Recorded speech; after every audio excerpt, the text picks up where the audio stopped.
Okay, YouTubers, every couple years on my old favorite bike out of all the 22, I have to clean the points. The plunger is worn, and I've got a brand new plunger. Found a bag with a bunch of junk in it. It had a bag of brand new points plungers, and they are directional. They got a little arrow ramp on them, so the oil will run back down in the block and not get up on the points, and on worst case scenario on the pads of the points. So I got to take the shroud off and the flywheel to get to the points. The shroud's just 1/4 inch bolts, no big deal. So I'm going to turn off the video till I get the shroud off. Then I'll show you about the left-hand thread on the flywheel. This flywheel's been off so many times that it's actually wore the taper, and the flywheel goes back in further than it should and grinds against the points cover. Doesn't hurt anything, but I don't like the sound of it. So I'm going to put in the new plunger, sand the points, and maybe knock a little off the back of the flywheel so it won't pull that crap anymore. This recoil has a Tecumseh. It was a rope cup type motor to begin with, a 7S. I made this little shim for the deflector piece for the top because the one was missing. This shroud came off a lawnmower, and that's why the logo's upside down. On a mower that would have read right. But nevertheless, the nuts on the flywheel are left-hand thread. I brought the socket set over here. Hang on half a second. Oh. And I've got double nuts because the back nut is what's holding the back nut is what's holding the flywheel on. The outside nut is holding the rope cup on. Left hand, so we go what would ordinarily be tightening on 99% of the bolts we'll use.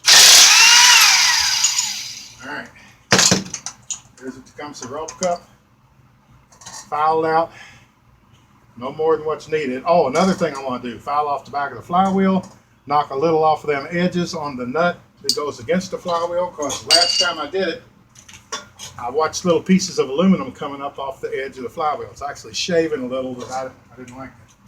So let's see. Oh.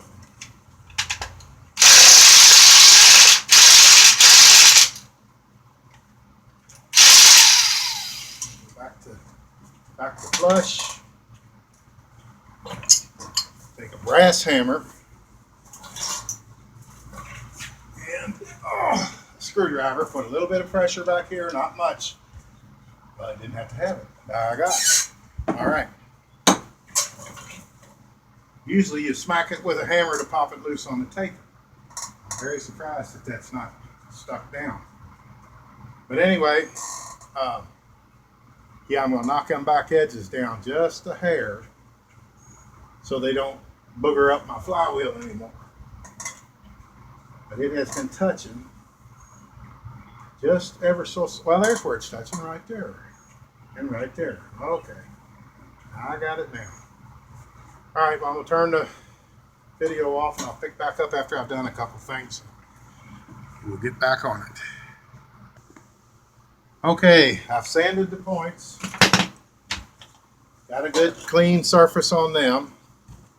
I've got a new points plunger. I'm going to put a tiny dollop, not the blood on my finger, that's from a piece of shim stock that bit me. Put a tiny bit of grease in that recess. Not enough to get up in the points, but enough to give it a little. And it always goes with the ramped edge downward with the ring showing at the top. The ring is for people who don't understand about the rounded edge. So take the old one out. Come on out there, Bessie. It's actually got a little aluminum wear on it from this hole, this plunger. So it's more than due for a new one. Get my fingers to work in here. There we go.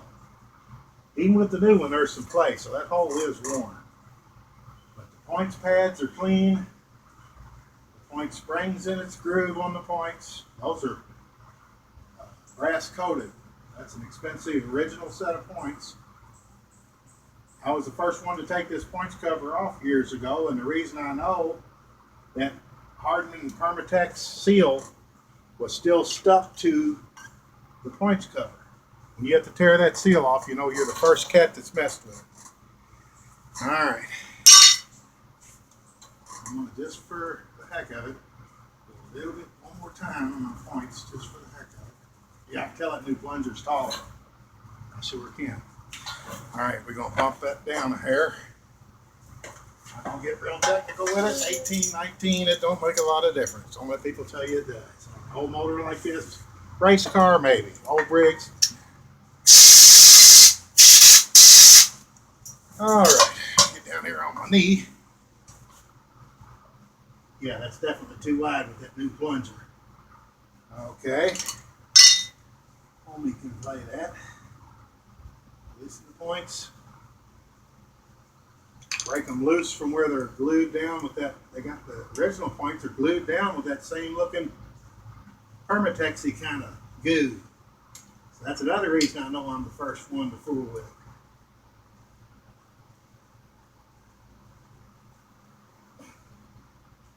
Right about there looks. Let me make sure I'm not fooling myself. No. Right about there looks pretty good. I'm going to go just a smidge closer. Although, if anything, I should go a hair wider because as that plunger breaks into the crankshaft, it is going to close just a smidge, but it's up to microscopic amount. We ain't going to get all worried about that. Now, what I did on the flywheel, where the flywheel was rubbing right there, I removed a little with a flap wheel off the back edge of the flywheel. Not enough to even go past the little markings. It's a 1951 motor, by the way. I made a shim stock, cheater, because that flywheel spin on and off so many times. It's actually worn. Oh, I was about to forget my cover too. See how many times I've cleaned them? Every couple years. 04, 07, 10, 12, 14, 15, and now 19. All right. Our little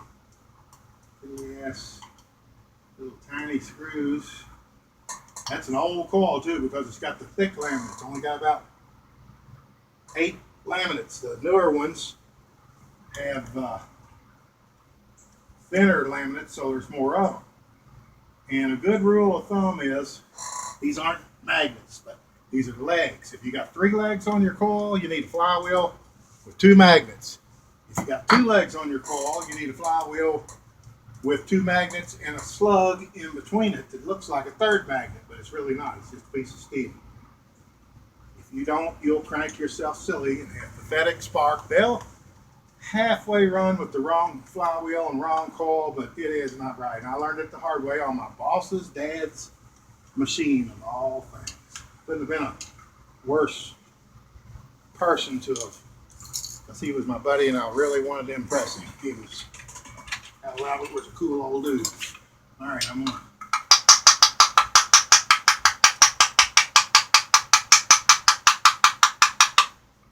make that 10 all the way back so it ain't scuffing it. That's sure enough where it was rubbing, right there and right there.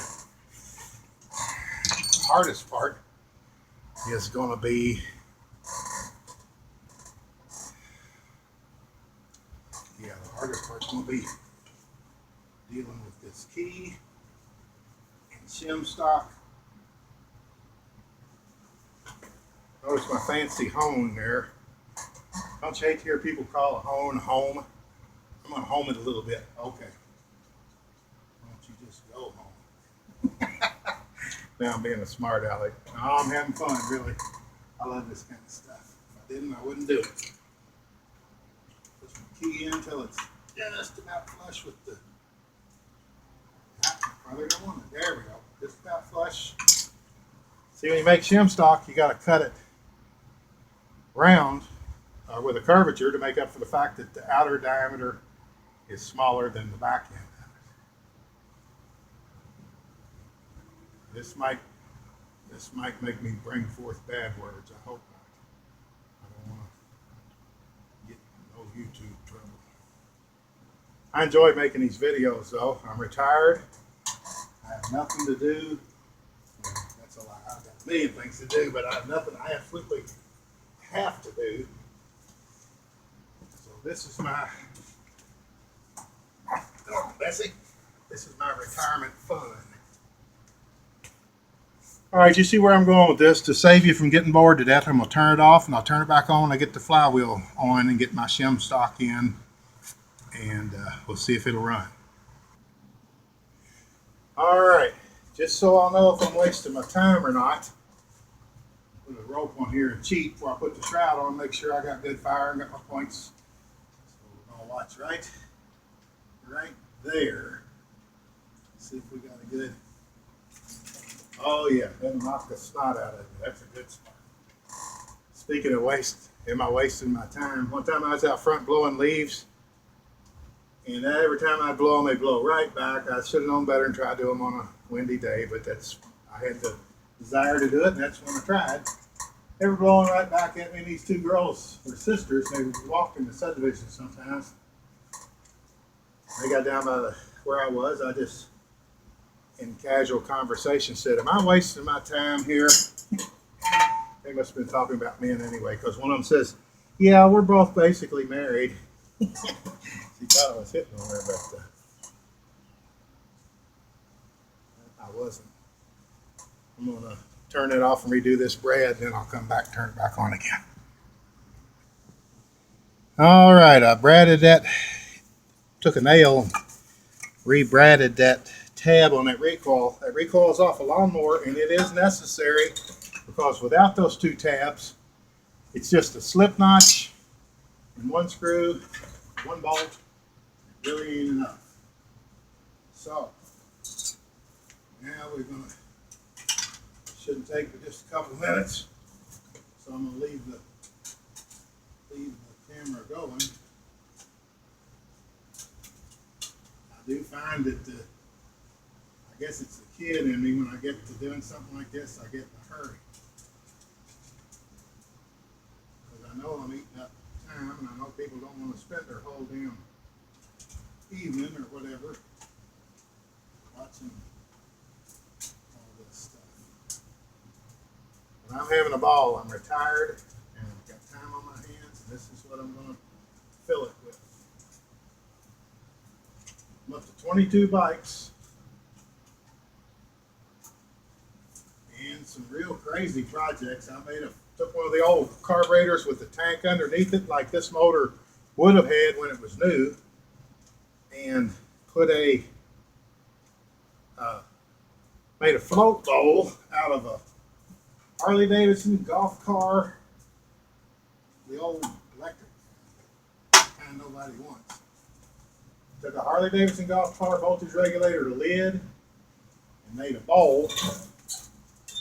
Here it is right here. Made a bowl for a carburetor and took a Tillotson float system out of a little 2-cycle Tillotson from way back. I think it was a Power Products, one of them early lawn boys, I think. I'm not positive, don't quote me on that. I think it was. So really the carburetor was worth more as a Tillotson than as my float project. But I wanted to be able to put a remote tank up on the top bar, have a gallon of gas and not run out. Like them little sport tanks. You get out a good ways away from home, first thing you know, you're pedaling. 22 bikes. I ain't gonna do no pedaling. If and I don't have to. If I don't have to, I ain't gonna do no pedaling.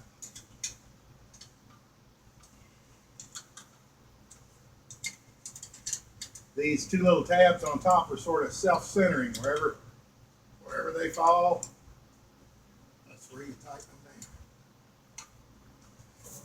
Now, if the flywheel don't drag, and if the plug ain't fouled, then I'll be good to go. These 1970s looking reading glasses off. All right, we got the gas on. junk out from under my feet. Pretty much. Choke almost all the way on because that carburetor's got a huge throat. It's off a 3.5 horse lawnmower from way back in the 50s. So it's much too big in diameter for the block. I had to take a grindstone and chamfer the block.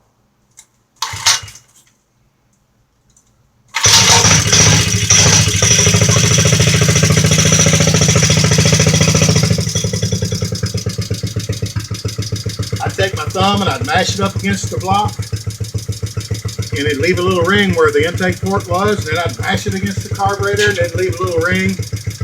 And I need to go a little bit more, and I'd take a grindstone and just scour away at that intake port with it on the compression stroke so no grit could get up in the engine.